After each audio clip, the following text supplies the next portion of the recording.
ingin Anda makmur. Jadi gini, kurang lebih 1 dekade yang lalu, 10 tahun lebih yang lalu, saya lupa kapan itu saudara-saudara, lagi di Gramedia. Saya ini hidup di 2 zaman saudara-saudara ya. Zaman ada internet dan zaman tidak ada internet. Ini generasi X. Nah waktu itu Gramedia adalah tempat favorit. Jadi kalau mau cari pengetahuan ke Gramedia gitu ya. Nah waktu masuk Gramedia saudara-saudara, ada buku yang waktu itu best seller. Judulnya begini saudara-saudara, God wants you to be rich. Dan yang tulis saudara-saudara sebenarnya bukan orang Kristen sungguh-sungguh gitu. Dia orang kaya saja yang mempelajari firman Tuhan. Boleh saudara cari. Lalu cuman 1 kalimat, saudara tahu kalau saudara baca sesuatu dan kemudian dapat prompt di hati, sesuatu yang membuat saudara kepikiran terus gitu. Nah kalimat itu seperti berbicara dalam pikiran saya gitu ya. Di pikiran saya, di hati, seperti terngiang-ngiang, menyanyi-menyanyi di kepala sendiri gitu. God wants you to be rich. Karena begini saudara-saudara, waktu itu saya belum rich. Saya masih kere saudara-saudara. Belum sekaya hari ini. Jadi kalau mungkin saya waktu itu kaya gitu ya, itu buku tidak akan berarti apa-apa dalam hidup saya gitu ya. Tapi karena waktu itu saya dalam kondisi miskin. Ya gak terlalu miskin sih. Cuma ya gak kaya saudara-saudara. Saudara pernah rasakan jadi gak kaya? Maka buku itu berbicara seperti lebih lantang dalam pikiran saya. Dan emang iya Tuhan ingin saya kaya? Masa sih? Apakah menjadi kaya itu, menjadi makmur itu, menjadi sukses itu adalah kehendak Tuhan, kemauan Tuhan kepada saya? Ini kalimat sulit saya cerna mengingat saya Kristen, oke? I am, dari kecil. Dan saya cinta Tuhan, I am. Dan fakta yang ketiga adalah saya enggak kaya waktu itu. Jadi agak emosi saya baca God wants you to be rich. Saya pikir-pikir mungkin maunya Tuhan ini artinya kepada orang-orang tertentu kali, kepada saya enggak. Ya kepada orang-orang tertentu memang Tuhan sudah desain, Tuhan sudah rencanakan untuk jadi kaya. Kalau ayat ini mungkin untuk konglomerat mungkin. Tapi kalau untuk saya mahasiswa waktu itu saudara-saudara, mau pelayanan saja mesti bergumul untuk uang transport. Cuma punya 1 sepatu saudara-saudara. Sepatu itu sepatu untuk kuliah, sepatu untuk khotbah, sepatu untuk pelayanan, sepatu untuk kunjungan, 1 sepatu untuk semua keperluan. Lari pagi pun pakai sepatu pantofel saudara-saudara. Nyanak pantofel hak tinggi, flat. Salah-salah, cuma itu tuh sepatu. Dan kita membaca sebuah kalimat yang God wants you to be rich. Dan waktu itu saya punya sepatu saudara-saudara. Waktu itu dunia lagi heboh dengan Imelda Marcos yang dia punya sepatu ada satu gudang saudara-saudara. Kalau dia kali iya, tapi kalau kita enggak. Saudara pernah bertanya gak, benar gak Tuhan mau kita kaya, makmur, sukses? Kalau itu sulit saudara jawab, mungkin ini lebih gampang saudara jawab. Sekarang, tak ganti kalimat. God wants you to be poor. Tuhan ingin kamu menjadi miskin, hina dina. Masuk akal yang kedua? Saudara paling langsung thinking, dalam nama Yesus. Nyanda pastor. Lihat ya. Kita ragu waktu Tuhan bilang, God wants you to be rich. Tuhan ingin kita kaya. Gitu ya, kita ragu, saya ragu gitu ya. Tetapi ketika saya ganti kalimatnya, Tuhan ingin kita miskin, melarat, hina. Kita juga berkata, bukan itu. Jadi menurut saudara, apa dong? Oh Tuhan ingin kita biasa-biasa saja. Lebesoe saudara-saudara, nggak ada di dalam Alkitab itu. Dari 3 pernyataan ini, Tuhan ingin saya miskin, Tuhan ingin saya biasa-biasa saja, Tuhan ingin saya kaya. Mana yang lebih masuk akal dalam diri saudara hari ini? Jujur. Tuhan ingin kita kaya. Tuhan ingin saudara sukses. Tuhan ingin saudara berhasil. Dan itu memang kehendak Tuhan. Mari saya kasih ayat kepada saudara-saudara sekalian. Ulangan pasal 11 ayat 10 sampai 15. Begini firman Tuhan. Mari kita baca sama-sama. Saudara baca, saya juga baca. Sebab negeri kemana engkau masuk untuk mendudukinya bukanlah negeri seperti tanah Mesir, dari mana kamu keluar yang telah ditabur dengan benih harus kau airi dengan jerih payah seakan-akan kebun sayur. Tetapi negeri kemana kamu pergi untuk mendudukinya ialah negeri yang bergunung-gunung dan berlembah-lembah, yang mendapat air sebanyak hujan yang turun dari langit. Suatu negeri yang dipelihara oleh Tuhan Allahmu. Mata Tuhan Allahmu tetap mengawasinya dari awal sampai akhir tahun. Jika kamu dengan sungguh-sungguh mendengarkan perintah yang kusampaikan kepadamu pada hari ini, sehingga kamu mengasihi Tuhan Allahmu dan beribadah kepadanya dengan segenap hatimu dan dengan segenap jiwamu, maka Ia akan memberikan hujan untuk tanahmu pada masanya, hujan awal dan hujan akhir, sehingga engkau dapat mengumpulkan gandumu, anggurmu, dan minyakmu. Dan Dia akan memberi rumput di padangmu untuk hewanmu, sehingga engkau dapat makan dan menjadi kenyang. Yang bilang amin mau jadi pada dia, cepat kan, gitu dong. There is a situation, ada sebuah situasi yang unik ketika perintah Tuhan ini datang. Ulangan 10 ayat 11, Ulangan 11 10 sampai 15. Negeri kemana engkau masuk untuk mendudukinya, Tuhan lagi kasih prospek kepada bangsa Israel. Bukanlah negeri seperti tanah Mesir. Lalu Tuhan bilang, dari mana kamu keluar, tanah Mesir yang keluar, yang setelah ditabur dengan benih harus kau airi dengan jerih payah seakan-akan kebun sayur. Tuhan lagi menggambarkan situasi perbudakan di Mesir. Dan Tuhan bilang, di Mesir kamu harus berjerih payah. Gitu ya. Kamu harus berjerih payah supaya menghasilkan.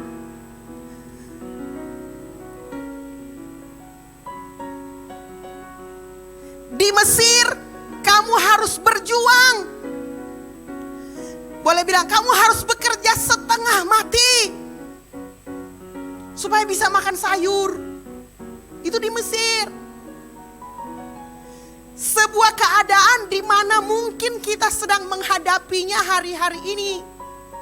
Hari-hari ini kita mengumpulkan rupiah demi rupiah.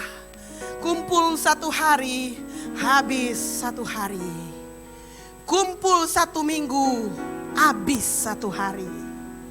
Kumpul 1 bulan, habis 1 minggu. Nggak cukup untuk 3 minggu lagi. Kita berjerih lelah, kita berjerih payah, kita bekerja habis-habisan. Siapa yang di sini pernah rasa miskin? Artinya memang nggak ada doi waktu itu. Pernah? Habis sekali. Yang malu-malu kok saudara-saudara, kita pernah gitu. Atau saudara nggak pernah rasa susah? Ya puji Tuhan kalau saudara nggak pernah rasa susah. Yang rasa susah mau lihat dulu sepenanggungan. Yang pernah rasa susah? Di perantauan hari Natal memakan Indomie. Setengah pagi setengah malam. Jam makan sore-sore supaya pagi dan malam 1 kali. Pernah? Pernah saudara merasa ketika saudara punya tagihan banyak dan kemampuan saudara membayar nggak ada saudara-saudara? Listrik soba bunyi dan saudara nggak tahu, nggak punya uang untuk membeli listrik. Anak saudara sudah menangis, minta susu dan saudara nggak punya uang untuk membeli susu. Terpaksa saudara goyang teh. Gula pun tinggal carak-sarak lalu kemudian campur, ini judul deh minum teh gula.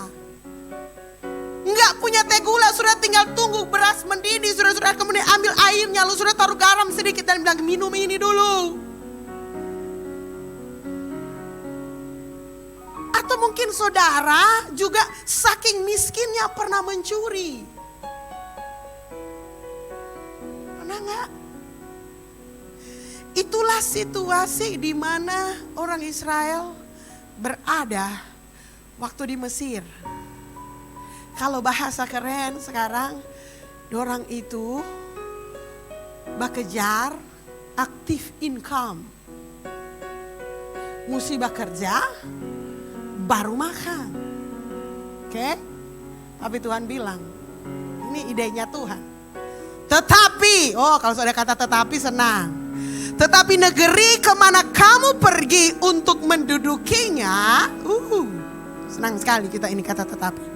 Ialah negeri yang bergunung-gunung dan berlembah-lembah, yang mendapat air sebanyak hujan yang turun dari langit. Suatu negeri yang dipelihara oleh Tuhan Allahmu.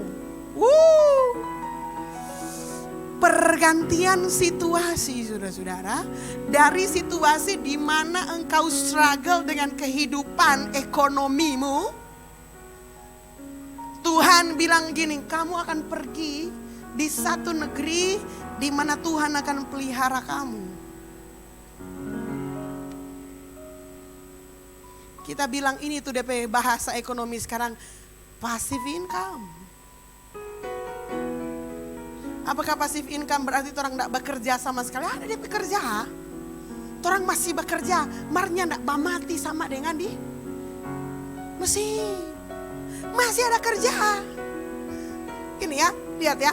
Negeri yang bergunung-gunung dan berlembah-lembah, yang mendapat air sebanyak hujan yang turun dari langit. Suatu negeri yang dipelihara oleh Tuhan Allahmu.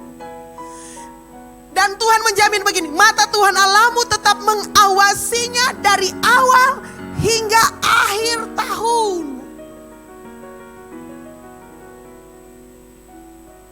Keren gak saudara-saudara?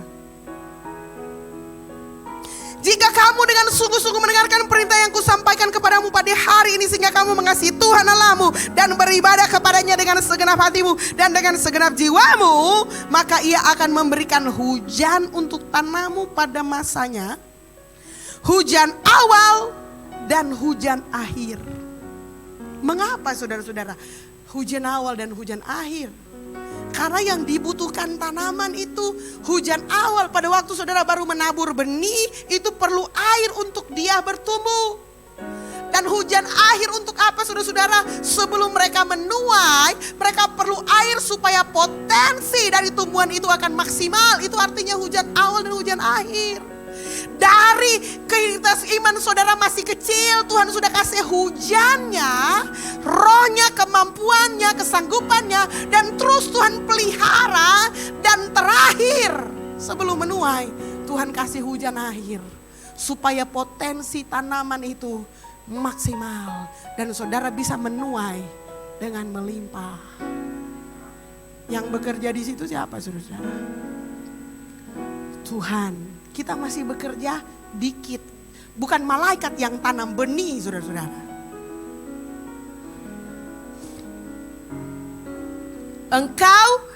Sehingga engkau dapat mengumpulkan gandummu, anggurmu, dan minyakmu.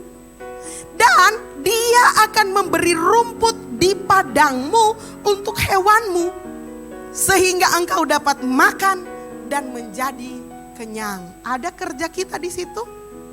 Ada saudara-saudara. Piara hewan, tapi rumputnya Tuhan yang tumbuhkan. Wow.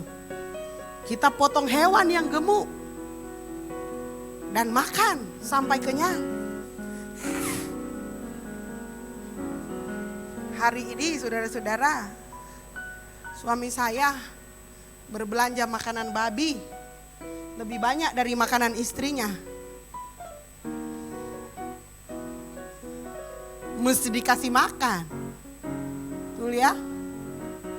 Tapi waktu ini saudara-saudara, nggak perlu beli pakan.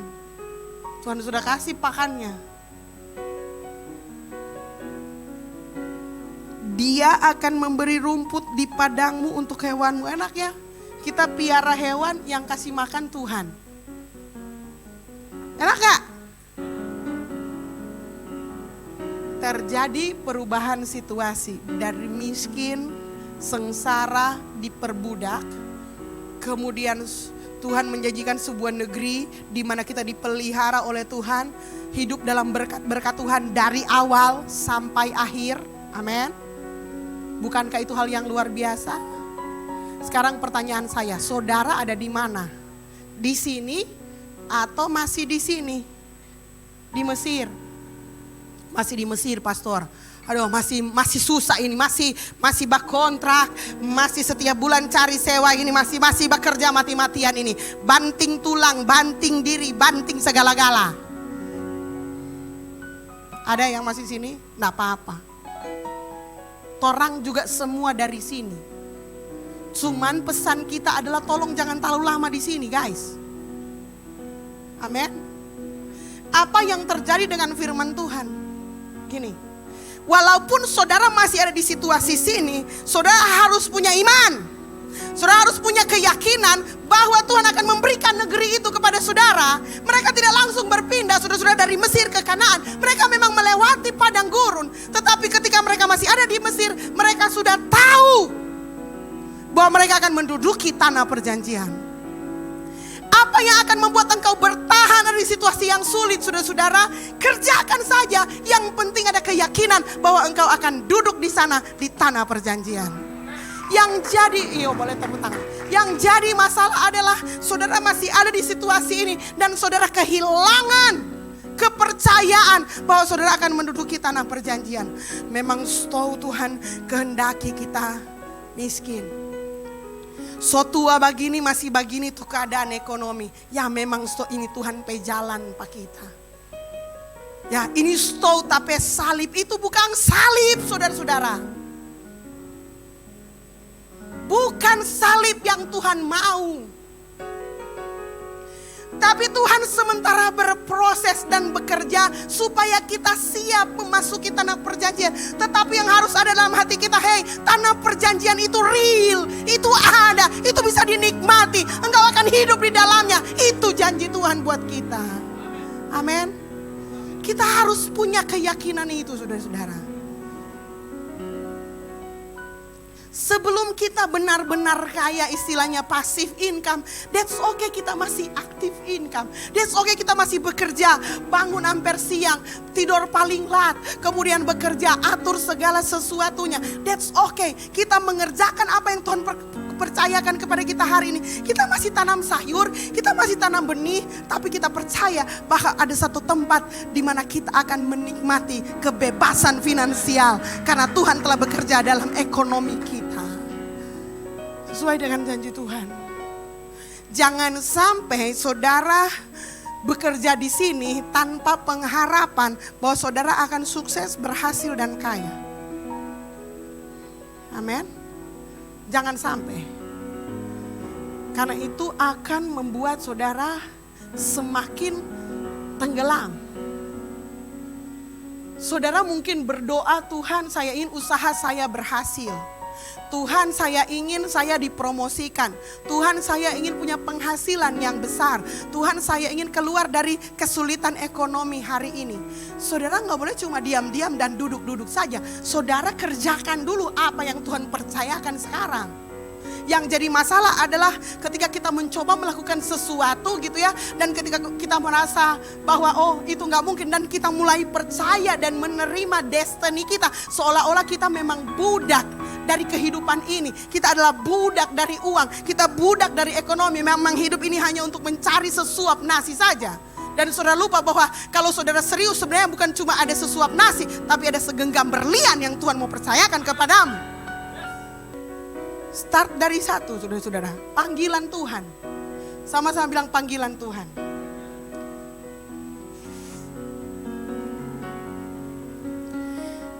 Saudara mesti dengar dulu kata Tuhan. Betul gak? Saudara, apa sih yang dimaksud dengan tanah perjanjian? Apa sih yang dimaksud dengan the promised land? Apa sih maksudnya? Setiap orang pasti punya promised land-nya. Setiap saudara pasti punya tempat di mana Tuhan akan memelihara engkau, amin. Dan mengairi tanah-tanahnya. Dan Tuhan akan memberikan kepadamu hujan awal dan hujan akhir sehingga engkau tidak berkekurangan, engkau akan kenyang, engkau punya. Dan setiap kita masing-masing beda-beda. Saudara tidak akan berhasil di jalur saya, itu clear. Betul nggak? Kita kadang suka terinspirasi gitu ya. Kita lihat satu orang berusaha, saudara-saudara ya. Misalnya dia ada di depan Fresh sana ada gorengan favorit MCM. Ini nggak lagi endorse, saudara-saudara. Ini cuman kenyataannya gitu ya. Tahu ya, semua yang suka tak tinggal di gereja mengerti, karena untuk mengganjal kadang kita ke sana yang cepat gitu ya. Cuma jual gorengan, saudara-saudara. Tapi dalam 10 menit saya berdiri di depan gorengan itu, saya tahu dia punya omset satu hari berapa. Pernah saudara nongkrong di depan sebuah gorengan yang laris? Belum goreng orang sebantri? Pernah ya? Cuma goreng pisang, saudara-saudara. Goreng pisang. Ini bukan batambang emas, saudara-saudara. Ini goreng pisang. Cuma modal balanga dengan modal minyak. Pisang.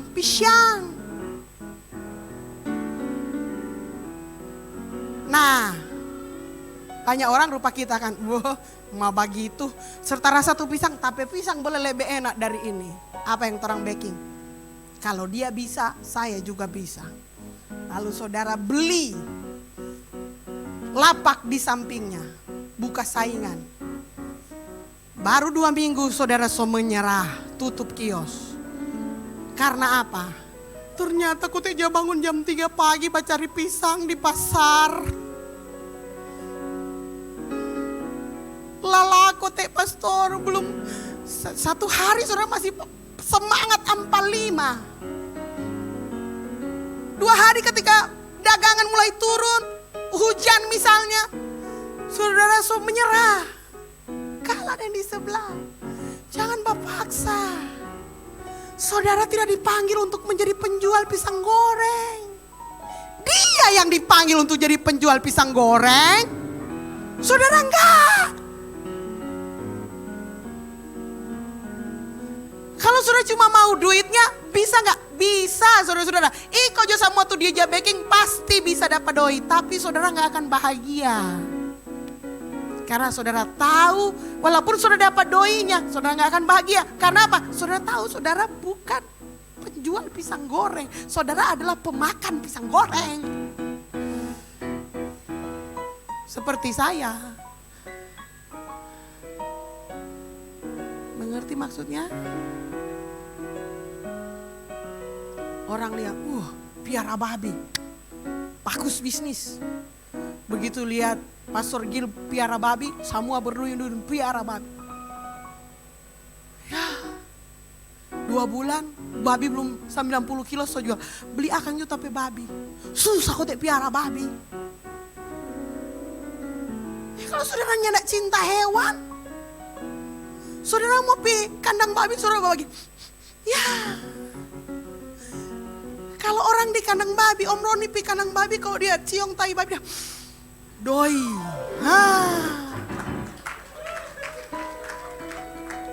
Kalau ndak panggilan, bau. Betul nggak? Artinya apa yang membuat satu orang cium tai babi, doi, yang satu bilang, bau, panggilan. Saudara pegang oli, saudara begini, nyanak mau berhasil buka bengkel. Maka kalau saudara tidur dengan kepala oli, saudara dipanggil untuk jadi pembengkel, montir.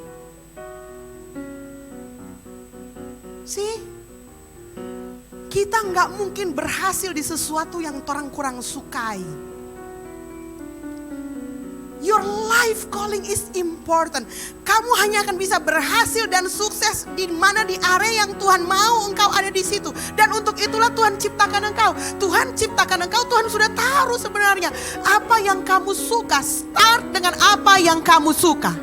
Kamu tidak akan pernah sukses dan berhasil di sesuatu yang tidak kamu suka. Sulit, lama. Jadi mulailah dengan apa yang saudara suka. Apa yang saudara tahu Tuhan taruh dalam hatimu. Saya suka ngajar, pastor. Ngajarlah dengan sungguh-sungguh. Ngajarlah dengan jadi guru yang terbaik yang dirindukan oleh anak-anak. Suka mengajar, mar semua anak yang kamu ajar menganto. Nyana begitu.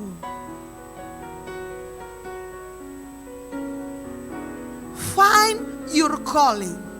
Saya nggak bisa bantu dalam hal itu. Saudara yang harus mencari, sama-sama bilang mencari. Saudara yang harus mencarinya, dan kalau saudara sudah menemukannya, saudara akan boom. Makanya saya bilang cari. Tahu apa panggilan saudara.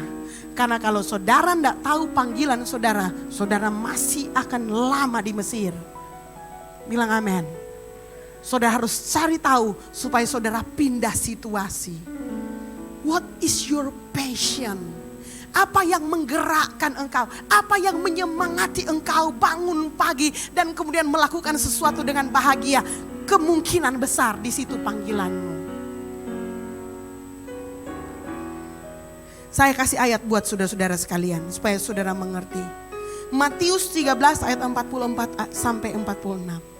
Hal kerajaan sorga itu seumpama harta yang terpendam di ladang, yang ditemukan orang, lalu dipendamnya lagi. Oleh sebab sukacitanya, pergilah ia menjual seluruh miliknya, lalu membeli ladang itu. Demikian pula hal kerajaan sorga itu seumpama seorang pedagang yang mencari mutiara yang indah. Setelah ditemukannya mutiara yang sangat berharga, ia pun pergi menjual seluruh miliknya, lalu membeli mutiara itu. Saya mau garis bawahi saudara-saudara tentang kata cari.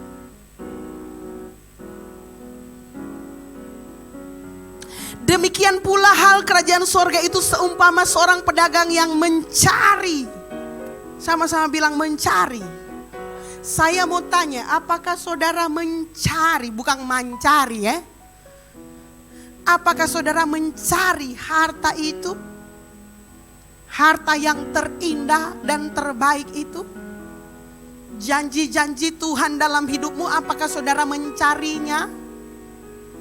Kalau begini, kalau saudara tidak mencarinya, saudara tidak akan mendapatkannya.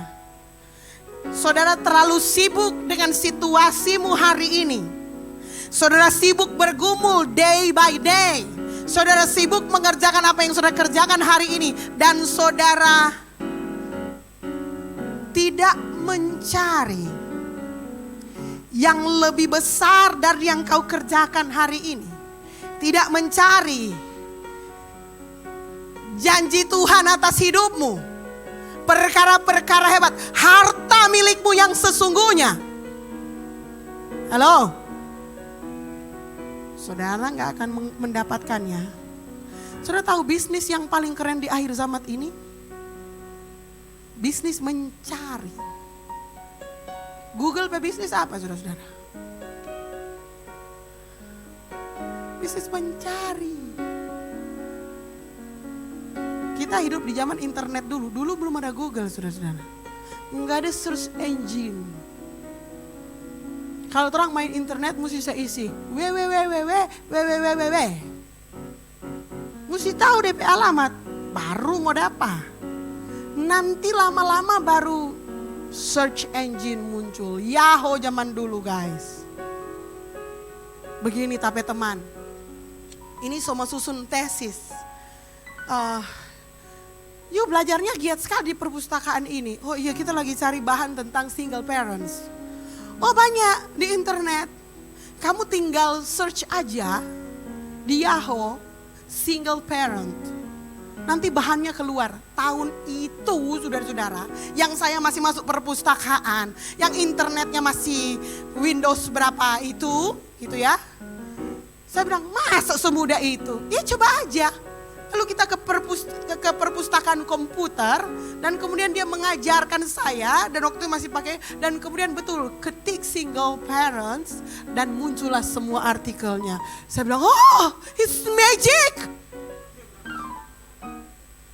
Bayangkan kita habis waktu berbulan-bulan di perpustakaan mau baca buku satu-satu dan di sini semuanya langsung keluar satu kali. Wow.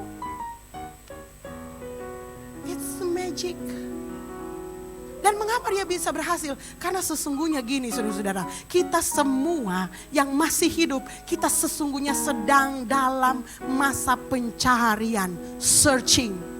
Itu sebabnya kita setiap hari buka Google, search ini, search ini, search ini, search ini, search ini, search ini. Jadilah searching adalah bisnis yang besar di akhir zaman ini.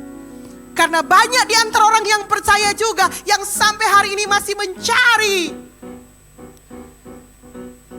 Berusaha mencari yang terbaik, berusaha mencari mencari panggilannya mungkin. Berusaha mencari sesuatu yang bisa membahagiakan. Berusaha mencari sesuatu yang memuaskan diri kita. Berusaha mencari sesuatu yang kita pikir, that's the best. Ada yang salah dengan mencari? Tidak ada yang salah dengan mencari. Kita semua sedang mencari sesuatu untuk membuat hidup kita jadi lebih baik. Yang salah adalah tempatmu mencari itu di mana. Salah masuk tanpa saudara-saudara, salah cari akan keluar hasil yang berbeda. Satu kali saudara-saudara saya bukan iseng-iseng mau bikin materi untuk pria integritas. Lalu saya ketik mesin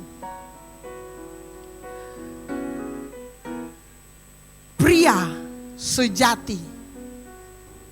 Keluar kamari saudara-saudara, binaraga batalanjang. Sih? Untung tidak ada paitua di situ.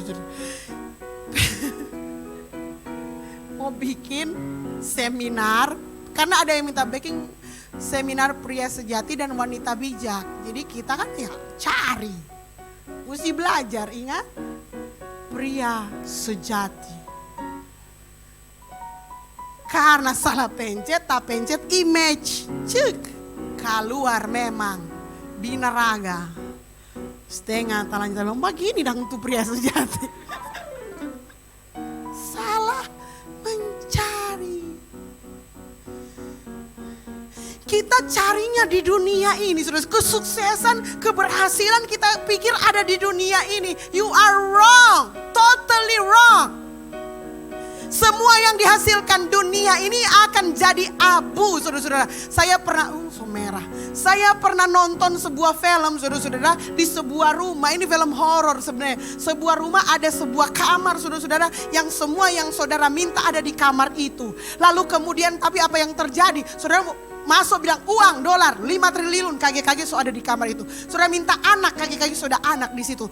Tapi semua yang keluar dari ruangan itu, begitu keluar pintu rumah kena matahari, hangus terbakar. Saudara boleh cari film itu, kita lupa judulnya. Tapi kurang lebih sama kalau saudara mencari kesuksesan, kekayaan, keberhasilan di dunia ini, saudara-saudara, itu hanya akan berakhir jadi debu. Saudara harus mencari di tempat yang tepat. Dan kalau saudara sudah menemukannya, lihat di perumpamaan hal kerajaan surga itu serumpama harta yang terpendam di ladang. Yang ditemukan orang lalu dipendamnya lagi. Oleh sebab sukacitanya, pergilah ia menjual seluruh miliknya lalu membeli ladang itu. Seberapa besar pencarian saudara akan kemakmuran, kesuksesan.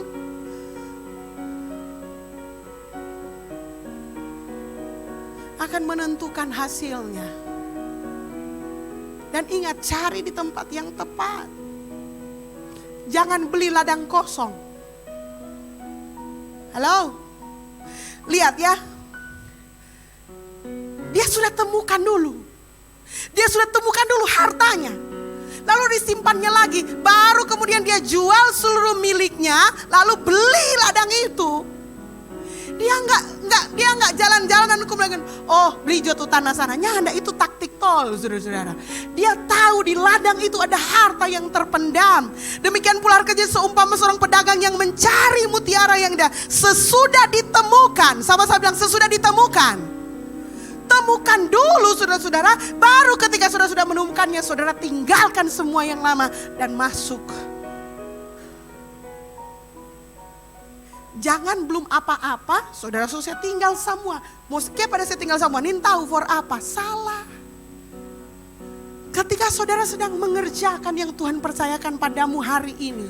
Mungkin kelihatan kecil, cuma punya warung kecil, cuma punya motor untuk jadi gojek. Mungkin cuma punya rumah makan kecil, mungkin cuma punya usaha kue harian. Mulailah kerjakan. Jangan berhenti dulu.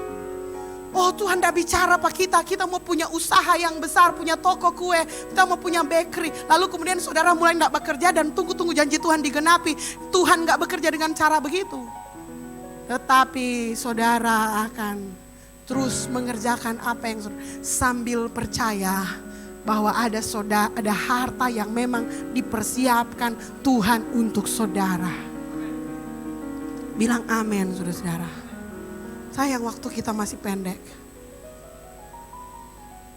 Sangat pendek. Tapi saya mau saudara-saudara untuk mencari di tempat yang benar. Amin. Di mana itu saudara-saudara? Di dalam kerajaan Allah. Kita semua setuju bahwa Tuhan tidak akan melakukan apapun di luar gereja. Semua rencana dan kehendak Tuhan dimulai dari gereja. Karena itu didirikan oleh gereja. Tuhan juga sudah menyatakan kepada kita bahwa Dia akan mensuplai gereja. Menganugerahkan segala sesuatu. Kepada siapa? Kepada gereja. Itu sebabnya kita mesti cari di tempat yang benar. Di gereja, saudara akan diajarkan prinsip-prinsip firman Allah yang akan membawa engkau kepada janji-janji Allah. Saudara tidak akan, catat baik-baik, saudara tidak akan mungkin menerima janji Allah dengan cara-cara duniawi. Saudara tidak akan pernah menerima berkat-berkat yang Tuhan sediakan dengan cara-cara duniawi. Nah, Tuhan hanya akan menyalurkannya dengan cara ilahi. Bilang amin. Jadi kalau saudara berharap berkat surgawi, kesehatan, kekuatan, kekayaan, kemakmuran datang kepadamu yang benar gitu ya, maka engkau harus hidup sesuai dengan standar-standarnya Tuhan.